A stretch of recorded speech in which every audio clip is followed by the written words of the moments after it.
Dizzy and the Talkie. This is a Bob the Builder book. Dizzy and the Talkie.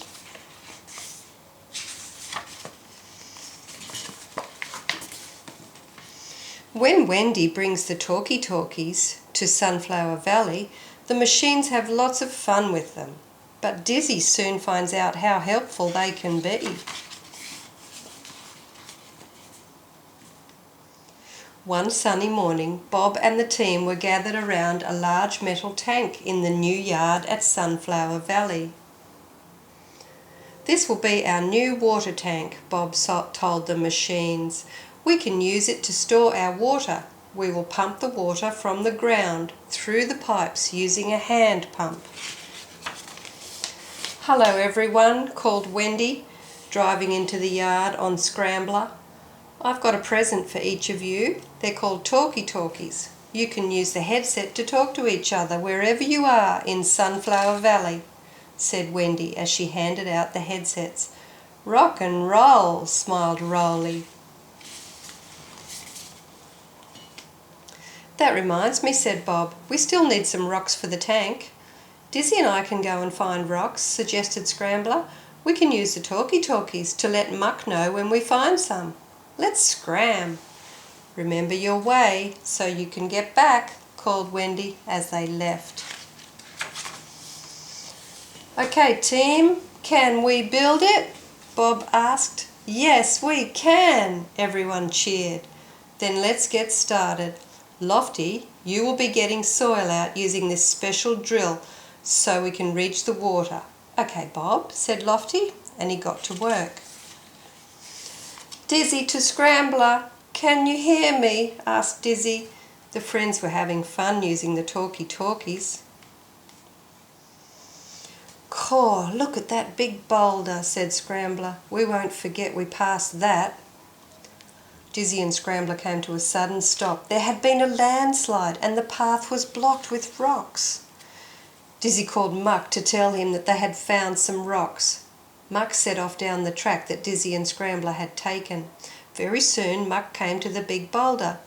"Muck to Dizzy, which way do I go at the big boulder, please?" he asked, using his talkie. You turn left," Dizzy told Muck. Muck carried on until he came to two trees that looked like an arch. Dizzy couldn't remember seeing an arch. "And where do I go at the woods?" asked Muck. I don't remember any woods," replied Dizzy. "Oh no," cried Muck. "I'm lost." Dizzy had an idea. "What can you see around you?" she asked Muck. A big hill with a cloud on top," replied Muck. "Cool as a mule, Muck, 'cause I can see the big hill with the cloud too," added Scrambler over his walkie-talkie. "Head for the hill and you should find us." Dizzy and Scrambler were starting to wonder if Muck would ever find them when Muck suddenly appeared. "Muck's on the job," he grinned. "Let's load up those rocks and get them back to Bob." "But we don't know how to get back," moaned Scrambler. Dizzy remembered how Muck had found them. "Dizzy to Rolly," she whispered into the talkie. "What big things can you see?" "A really tall tree, taller than all the others," Rolly whispered back. "Come on," Dizzy told Rolly and Muck. "Let's head for the really tall tree." Back at the yard, Bob was beginning to wonder where Dizzy, Scrambler and Muck had got to. "Call them on the talkie base unit," suggested Wendy. "Bob to Dizzy," Bob began. "Dizzy to Bob," came a voice right behind him. "We're back and we got rocks." Soon the water tank was finished. Wendy tried the pump and the pumps began to rattle. Splash! Water flew out of the pipes and soaked poor Bob. "Dizzy to Bob," giggled Dizzy. "Heh, you left the tap on." "Oh, Dizzy," said Bob, and everyone began to laugh. It was another job well done for Bob and the machine team. And that's the end of the story.